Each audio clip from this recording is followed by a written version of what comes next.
नमस्कार, नवकेसरी न्यूजमध्ये आपल्या सर्वांचे स्वागत आहे। आज आपण आलो आहोत गोरेगावमधील आरे कॉलनीमध्ये। इथे आज काँग्रेसचे नेते संजय निरुपम यांच्या नेतृत्वाखाली उत्तर पश्चिम मुंबई जिल्हा काँग्रेसच्या वतीने आरेच्या भ्रष्टाचाराविरोधात मोर्चा काढण्यात आलेला आहे। हा मोर्चा युनिट क्रमांक 5 वरून ते आरेच्या कार्यालयापर्यंत असणार आहे।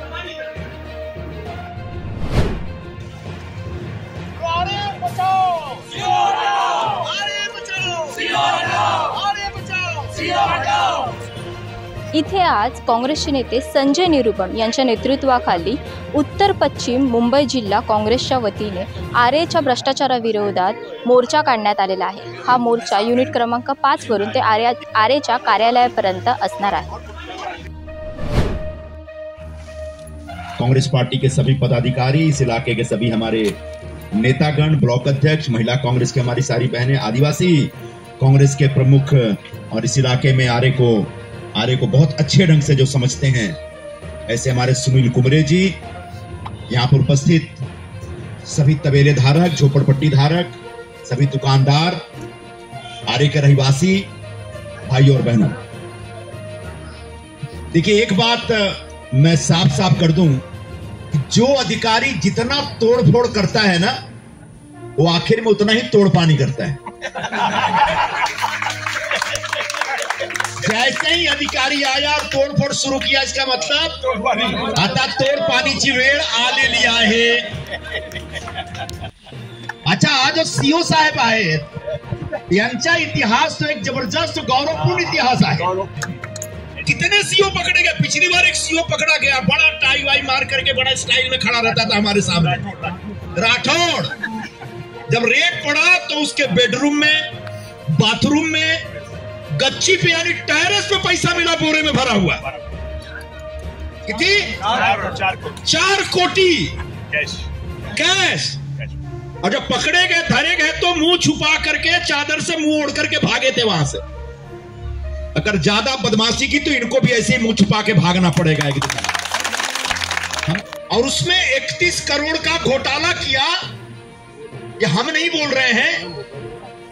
उस घोटाले को लेकर के भारतीय जनता पार्टी के जो विधान परिषद में विपक्ष के नेता हैं प्रवीण दरेकर जी, और भिवंडी से जो बीजेपी के आमदार हैं चौगले जी, वो दोनों लोगों ने विधानसभा विधान परिषद में ऐसे महान सीओ जो बन के आए हैं, जो पहले प्रांत अधिकारी थे भिवंडी के, यानी आदिवासियों का भला करने वाली जो संस्था, उस संस्था के प्रमुख थे, ऐसे व्यक्ति के खिलाफ वहां पर जोरदार विधानसभा में प्रस्ताव पेश हुआ, उनके घोटाले को उजागर किया।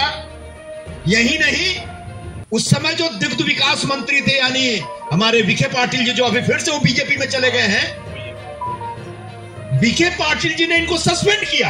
महसूल भी उनके पास है और दुग्ध विकास भी उनके पास है। ऐसे सस्पेंडेड अधिकारी को आरे में लाने के पीछे क्या मजबूरी थी? हमारा पहला सवाल मुख्यमंत्री एकनाथ शिंदे से ये है। महाराष्ट्रात क्या आता ईमानदार अधिकाऱ्यांची आता कमी झालेली आहे का? आरे म्हणजे काय? पैसे कमावण्याचा केंद्र आहे का? ये भ्रष्टाचार के आरोप में सस्पेंड हो गए। ऐसे सस्पेंडेड और भ्रष्टाचारी अधिकारी को आरे का सीओ बना के भेजने के पीछे महाराष्ट्र शासन का क्या उद्देश्य है, समझ में नहीं आता। इतने सारे खोखे जो बांटे गए हैं, और भी खोखा जमा करने का प्लान है क्या, मुझे नहीं मालूम है। लेकिन इतना याद रखिए कि जब भी कोई अधिकारी जोरदार तोड़फोड़ करता है तो उसका इरादा तोड़ पानी का होता है। तो ये तोड़ पानी के इरादे से प्रेरित होकर के नए सीओ साहब जो यहाँ तोड़फोड़ कर रहे हैं और गरीब लोगों को सता रहे हैं, जो झोपड़पट्टी में रहने वाले लोग हैं, छोटी छोटी दुकानें चलाते हैं, जो फेरी का धंधा करते हैं, या फिर तबेले चला रहे हैं वर्षों से, 50-50, 60-60 साल से, ऐसे गरीब लोगों को सताने का काम आरे के सीओ कर रहे हैं। उनके खिलाफ आज हम लोग यहाँ मोर्चा लेकर के आए थे, लेकिन जैसे उनको पता चला कि हम मोर्चा लेके आए हैं तो आरे के सीओ साहब यहाँ से भाग गए। लेकिन ये कब तक भागेंगे और कहाँ तक भागेंगे?